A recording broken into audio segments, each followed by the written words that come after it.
side. Massive number of people have been upgrading. Yes. There you go. You see the graceful limb that you were talking about before. The race we've got yet again, and a victor then goes victory to an American, Andy Hampton. The felt it go by. He looks at the Colombian rider. How are you doing? Straight past Santiago Botero, and he's coming up to Pantani.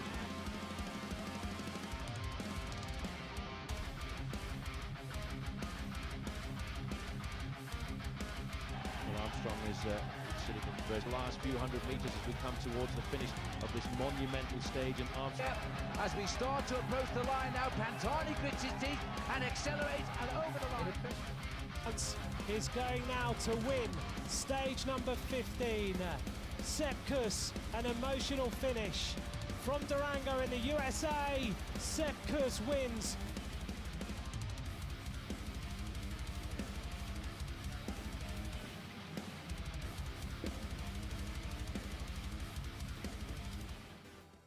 Welcome everybody to Between Two Wheels podcast, stage 14. This is Tyler Yonke, by the way. Welcome, stage 14, POW, the gateway to the Pyrenees, to Luchon-Superbagnères, 182.6 kilometers, right around 112 miles if you do it in that kind of metrics. Fascinating day, and we had some interesting, once again, more questions. Did we get more answers? Look, I love the tour. I love as it builds up and you want all these stages, but what you don't want is necessarily a blowout, which we kind of have at this point. So, but there's still some excitement to be had. And I think some of that we'll get to today. Possibly, you know, look, I'm looking for the Americans. What did I say yesterday? I said you might see Matteo in the break. You might see Sepp Kuss in the break. Well, we got one of those, and we got some answers actually from some of those other ones. Victor's in here. He says liked. Wait, how'd pickleball go? It went. Thank you, Mason. And hi, Victor. Between Two Wheels. Excuse me. I get all excited about that. Why are you on Facebook? That's what I want to know. Facebook. Every time they cancel me, mute. I'm much excited. Facebook cancels the show all the time. So Mason, what are you doing over there? Come over to Rumble. We have a Rumble page. I'm going to be doing friend Emily is in the chat here, and you should go check her out on her Rumble page because I think it's her and her husband. They're actually streaming the shows. They stream the NBC Peacock feed, and they talk about it and stuff. So I just found it out, and I was watching it over there and said, come over here. So they're doing that on a daily basis. We do a little bit different here. If I were to do that, it would get struck down, and so, but they're doing it on Rumble. So you can at least enjoy it over there on Rumble. However, here's where we are. We're down into the southwestern portion of France here. We've been down there for a few days. It's the Pyrenees. It's the nasty roads out there. A little bit hotter, really green. So, but yesterday, day before, we had some heat. And then today, it kind of dissipated and the heat wasn't there. But the roads were still hot with cyclists and cars running over people. We'll get to that a little bit as well. So, yesterday we had the Périgoudes. By the way, there's that landing place. I think they filmed Living Daylights there, the James Bond movie. So we missed some opportunities to talk about that. But POW to Luchon-Superbagnères. Let's go over the categories. I'm sorry, this is yesterday's. Tadej's in the lead. He won yesterday by 36 seconds over Jonas. I want to talk about the time trial real quick, and then we'll get into today's stage. The time trial was interesting because we saw, and I didn't mention this yesterday, I did talk about the technology and the riders, their different choices. We saw Tadej with a stripped down bike, no paint because that causes weight, no bar tape, no bottles, just on the hoods, but no skis. He wasn't in any aero bars. Then you had Jonas, Roglic, Lipowitz, I think Luke Plapp. They were all in time trial bikes. Matteo wasn't. Actually, Luke Plapp wasn't. Luke Plapp had a regular bike with a disc wheel. But then he had his jersey unzipped. And then you have Jonas out there, not actually in the bars. Evenepoel also was in a time trial bike. But they didn't stay in their time trial position. And so kind of what's the point of doing that? But then also that ugly, ugly helmet that Jonas wore yesterday. If you're not in the actual position, those helmets are not going to do you good. Matter of fact, they're going to hinder you. So it makes me wonder some of these choices, because then Jonas, he wasn't in the bars, he was on the drops. So what's the point of using that bike? It makes me wonder, because Jonas said, hey, put out some good numbers, some of the best I've had. Now, this is hope. And then we saw today, we'll get to it just a little bit there. Now, I want to talk about today's stage, because they're going over the Tourmalet. And if you remember in the 2023 Vuelta a España, the one that Sepp Kuss won, they went and they finished up the Tourmalet. They hit the Obisque, so the Portalet, but they hit the Obisque and they finished on the Tourmalet. Now the Tourmalet is famous, but what was significant about that is that day you had one person losing 28 minutes, I believe, Remco Evenepoel. Very bad day on the Tourmalet for Remco. Not so good for him. Here is up to Superbagnères. We're going to play a little clip here. This is Greg LeMond in 1986. Now, Superbagnères, 1986 was a big time. He and Bernard Hinault were fighting. He was supposed to be able to, Greg LeMond, the American, was supposed to be able to, this was his chance. 1985, he had worked for Bernard. Bernard had won 4 tours. Bernard's like, now you get a chance. But Bernard, or 5, I'm sorry, but then Bernard Hinault's like, I get a chance, I'm French, to win more than 5, because at the time, there's only people that had won 5 tours. So he was going to be the magician having more than that. However, he takes off. There's a fight between he and Greg LeMond. This is stage 10. We're going to play this little clip real quick here.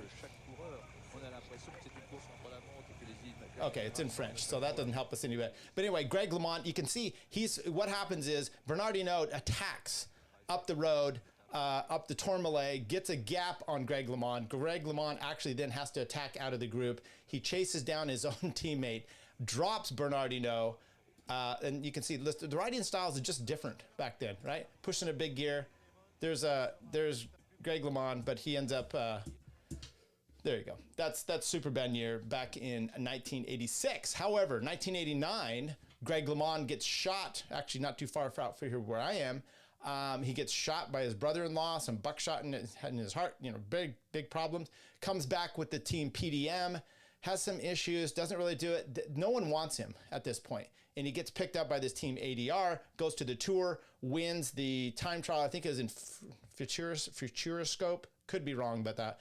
But he's suddenly kind of like in the mix. So there you go. There's some Greg. So they do almost the exact same race that they did today. And it was pretty fascinating. You can take it to Andy Hampson was in 6th place at the time. Once again, riders get off the front. Charlie Motet is up there. Pedro Delgado, giving you a history lesson here. Pedro Delgado goes up to Robert Miller and Charlie Motet. Now, Robert Miller, famous Scottish rider, has since become Pippa York. He's a she.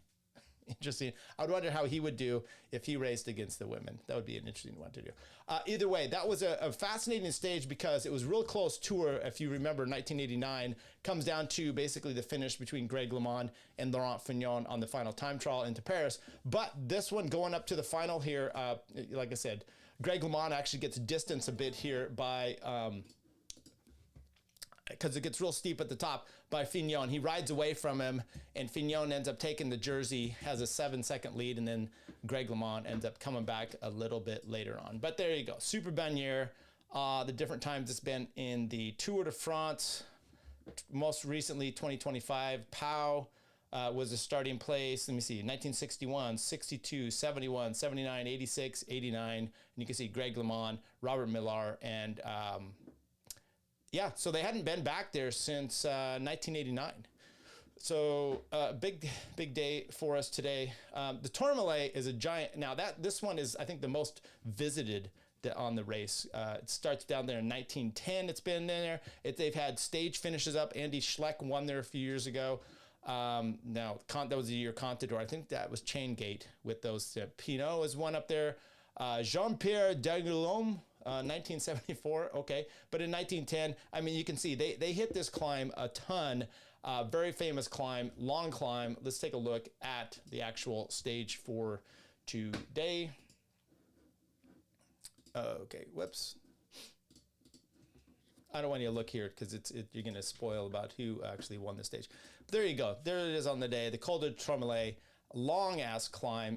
We've got almost 20 kilometers, 18.9 kilometers at 7.4%. Then they hit the Col d'Aspin, 5 kilometers at 7.4. The Paris Sword, 7.1 at 8.1%. 8%. And then the big one, the Superbagnères, 12.6, kicks up at the top, 7.5. Pretty steady, nasty little climb there. But that's what they have in store for us today. So let's get right to it. So first of all, I want to say what we have a few things here. We have the green jersey. That's really been going to be in doubt. With Jonathan Milan, they have the intermediate sprint early up before the Tourmalet, and he's got to get up the road, and he's got to get these sprint points. And then we're going to see, since the Tourmalet hits early, who's going to control this race today?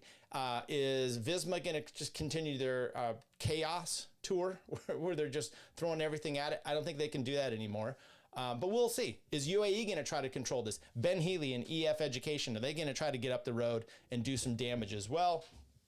Or some of these other teams that haven't done shit as of yet, thinking of Ineos, portend of things to come, are they going to get up there? Well, immediately you have getting up the road, Jonathan Milan.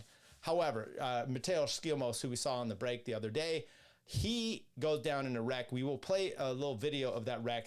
That doesn't help the Trek team because they need to be up there for Jonathan Milan to get the sprint points. Quinn Simmons, Tom's Squeen is on the front there, all riding out. Jonathan Milan does get the sprint at the 70.1 kilometer spot. Jonathan Milan over Van der Poel, Biniam Girmay, Quinn Simmons out there in 5th. So, Van der Poel has been saying, I'm not going for the sprint points.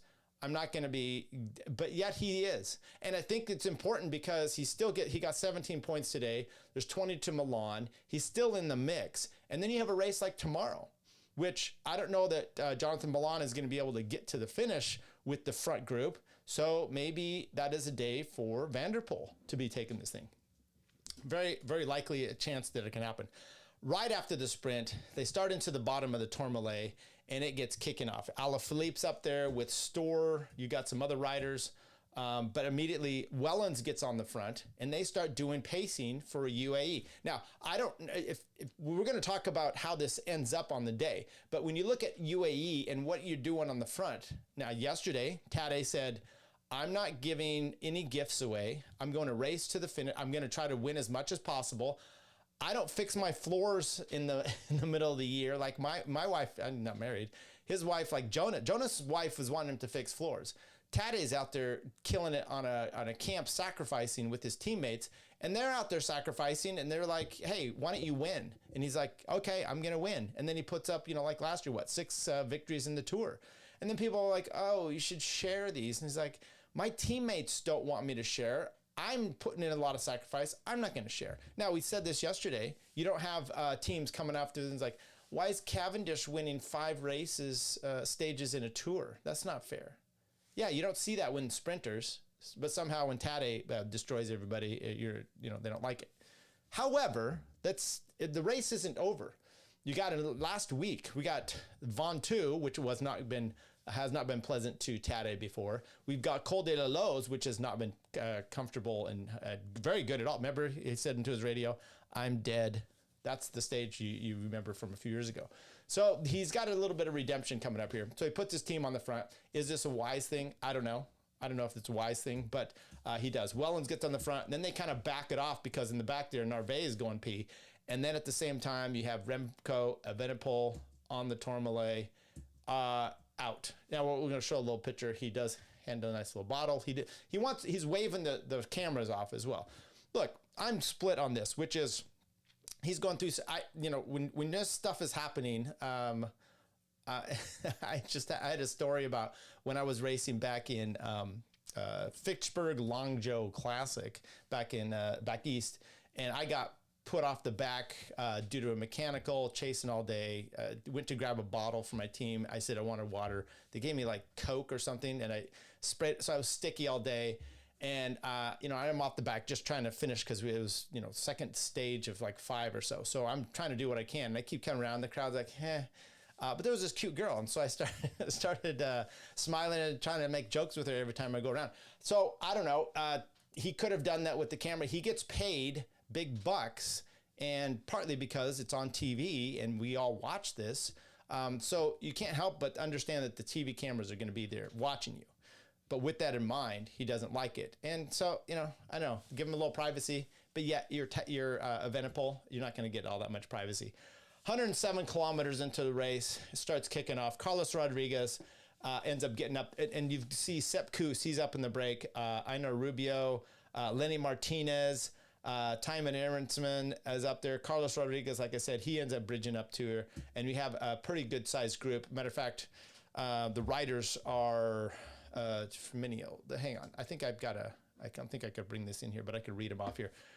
Sepp Kuss, Yates, Perapente, Tymon Aronson, and Rodriguez for Ineos. Vlasov is up there for Bora, Verdenstring for Alpecin de Koenig, Michael Storr, Ben O'Connor, Costu for Arkea, Enric Mas and Mulberger for Movistar. They also had Einar Rubio. Astana had Sergio Higuita, Jordan Jagat of the Energies team, Michael Woods for Israel Primatech, and Johannesson up there 10th place inside the top 10, only 10 minutes out. He was up there. He made the break as well. So it was an interesting group of riders. You can see Johannesson there.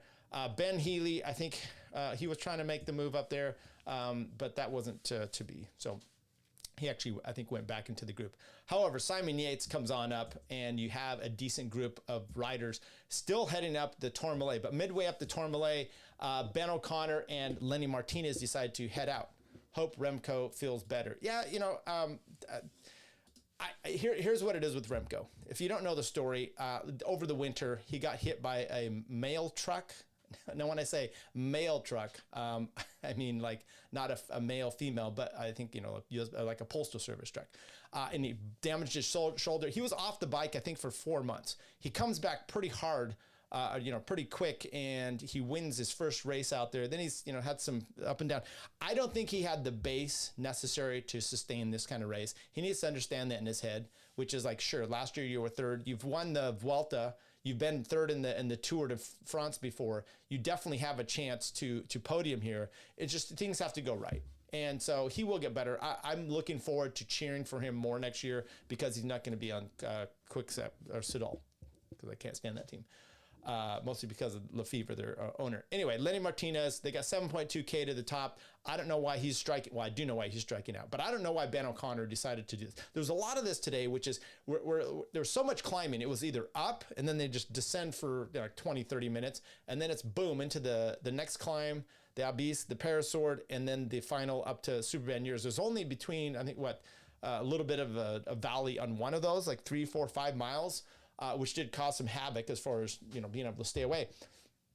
But for the most part, I don't know why some of these riders just weren't working together a little better. Now, Lenny Martinez, he goes into the day, I think he was tied on points for the KOM 27, I believe it was. The first climb, you get 20 points. Then he gets, so he's up to 57. 47. Then he gets another 5 points. And then there was a 10-pointer before the final 20, which he doesn't get on the final 20, we'll say. So was he going to, his goal was to get the jersey outright today, assuming, you know, maybe Tadej was going to win.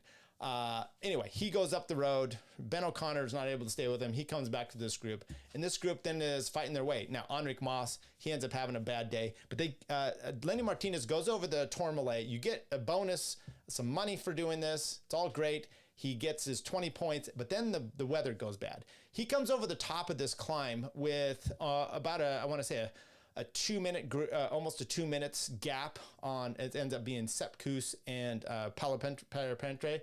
They shut that shit down pretty quick. They've taken a whole minute back on him because the Eagle of Durango is a fast descender. They're going into the next one. Now, what's going on in the back here? Up the Tourmalet, the guys are putting their jackets on, but UAE is still doing a lot of work. And they're keeping this group in contention. You can see here, 340 at 73 kilometers to go.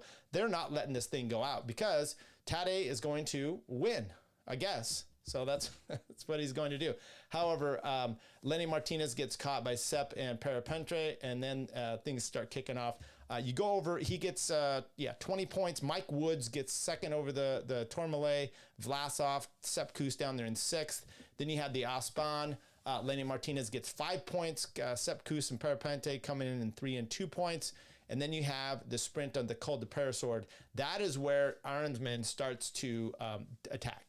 So 150 kilometers into the race, he starts to attack. He and Sepp Kuss, and well, so we're right about this point in here, because you see Sepp Kuss, they come back. He's got Carlos Rodriguez for Ineos, those two on the front.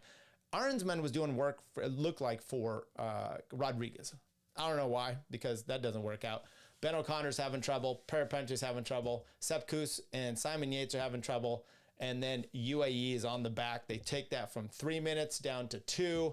But Arnsman decides to kick out, and he ends up growing that gap. And once again, like we said, comes over the Parasword with a nice little gap. And then he's coming into the final climb here with a decent enough gap, 3:13 or so. And you're like, probably not enough if you have a battle from behind. Now, going into this one, what is the deal with Jorgensen? He has a bad day up the Hautacombe. He has a rebound yesterday. Then he says in the press this morning before the stage starts, I'm feeling better. I don't know what happened. However, I'm going to lose time today so that I can chase stage wins. Okay? So he's coming into the final climb here, and up the Superbagnères, and he's still he's still in the group. So is Campenarts. But then they being Visma have two guys up front. Remember, Simon Yates and Sepp Kuss if they're needed. And then Jorgensen pulls the pin, and it's a little weird though, because he didn't help. You'd be like, okay, I could see how you'd pull the pin, but you pulled the pin without doing much. Now, you were there all day to make sure that going into the final climb that Jonas had a chance. This final climb, you had Callum Scotsman, you had Jordan Jagat, you had Roglic is there, Lipowitz is there, you had Tadej with 3 other riders, Adam Yates, Soler, and I think Wellens was gone by this point. And then you had, so it was a decent amount. And Campenarts, there you go. Sepp Kuss gets caught, 9.9 to go, and he gets spit out. Meanwhile, Arnsson's up the front. Felix Gall decides to attack with 7.1. He catches Tobias Johannesson, goes past him. Adam Yates put it in some work. EF's got some trouble there with Ben Healy. He's trying to hang on. And then about 3 or 4, I think it was about 3.4 kilometers to go here. There you go. Jonas, right at the 4 kilometers to go, he attacks. Now, he attacks, and Tadej easily winds his way back up to the wheel. Not a problem. Jonas does that up there right before they get up to Felix Gall. Then Tadej attacks, kind of shitty one, comes up to Gall. Then Jonas attacks again. Now, behind Felix Gall and Lipowitz are doing some work. Lipowitz gets rid of Pogačar. That looks like it's kind of working itself out. Roglic. So Lipowitz is starting to be the premier. Now, this group up front, which is Tadej and Jonas attacked again because the Gall group, they kind of muddied it up, and the crowds were so thick, it almost made you think that they weren't able to, push on as hard as possible. Jonas looked pretty good, but Arnsman was able to stay away. Kind of like you can see that the pace maybe wasn't red hot. And by the way, if Jonas is only attacking at 4 kilometers to go, you can see that. You never saw the amazing ballistic attack by Tadej. Hence, Arnsman's able to stay away. Ineos finally gets a win for this year. 55 million euro budget, and they're stage hunting. That's something else. Tadej, however, in the final few hundred meters here, puts on a little bit of a kick. Takes a bonus in second over Jonas. However, I think Jonas actually did well. There you go. Arnsman over Pogačar, Vingegaard, Felix Gall, Lipowitz only had a really good day. Ben Healy, Roglic, Johannesson, and Kevin Bockelin was up there as well. Not too bad. There he is, Arnsman having a little talk. Pogačar, 4:13 now over Jonas. Lipowitz moves up because Evenepoel dropped out. He's now in the white jersey as well, and podium looking at 7:53, but not too much, just barely, a minute and a half or so over Oscar Onley. Kevin Vauquelin, though, 10:21, so he's, a little more than 2 minutes back. Roglic at 10:34, Gall at 12 minutes, down to Carlos Rodriguez in 10th place at 22 minutes back. Any fines today? Yeah, Ineos Grenadiers. Assault, intimidation, insults, threats, improper conduct, including pulling the jersey, blah, blah, blah, or behavior that is indecent or endangers directed at any person, including spectators, 5,000 Swiss, is it Swiss I don't know. It's one of the, whatever their denomination. I don't know if it's the ASO doing it or the UCI. If this is the ASO, it's whatever it is in France here. So nice gap, J Ford says. Yeah, so there you go. But let's take a look, actually, because we want to see some of this here. I want to pull this up here. We'll play a little thing here. So let's start here with, I think this is the wreck of Mateo Schilmos coming around the corner. Oh, did you see that? This is horrible to see, actually. It's just, you can see right over, I don't know if you can see it here. So right over here, there's a barrier. This isn't the best video. And he's gonna go right into it, head first. Ugh. That's that's rough. That's rough to see. Now here's the Ineos thing. So the car's coming up here. Arnsman's going in here with Perapante when he's attacking. Got 32.6 kilometers to go. The Ineos car has been trying to come up here. I don't know. Maybe this was with Carlos Rodriguez instead of Arnsman. Either way, the Ineos car is trying to make its way up. Okay, and with I think that's Molberger there and Johannesson. That lady's out on the road with her camera, and Ineos car, bam, hits her. There you go. Knocks her down. Did not run over her though, but they got fined for that. Here we go. Here's Remco finishing his, and we'll look at him. Hands the bottle to the little fan in the Bora jersey. One more time. Well, here we go. Confirmed he's going to Bora next year. That's another view of the big lady. And get out of the road. I know people are like, oh, and they got fined here and all, but let's see what Sepp Kuss had to say at the end of the day here. No, I mean, I just ran out of legs in the end, but yeah, it was nice to be in the front for a while, and yeah, always fun to be in the breakaway. Oh, I mean, we all have our chance on the stages that suit us. It doesn't hurt to have some guys in the break. Yeah, everything seemed to be under control back there, but yeah, it's nice to have the opportunity for sure. The tactics the last days were making it hard for today. Is that changing now? Yeah, now the race is definitely in their hands. The margins are quite big, so yeah, at this point it's a bit more following, but yeah, we'll see after the rest day what the plan is. Yeah, for sure. I think with Mateo, stage win means a lot more than a top 10, and yeah, he's still riding really strong, so he'll be yeah, super motivated and really good in the stages to come. So yeah, we'll keep trying, and yeah, of course the GC is the priority, but yeah, on a hard stage like this, doesn't hurt to be up the road.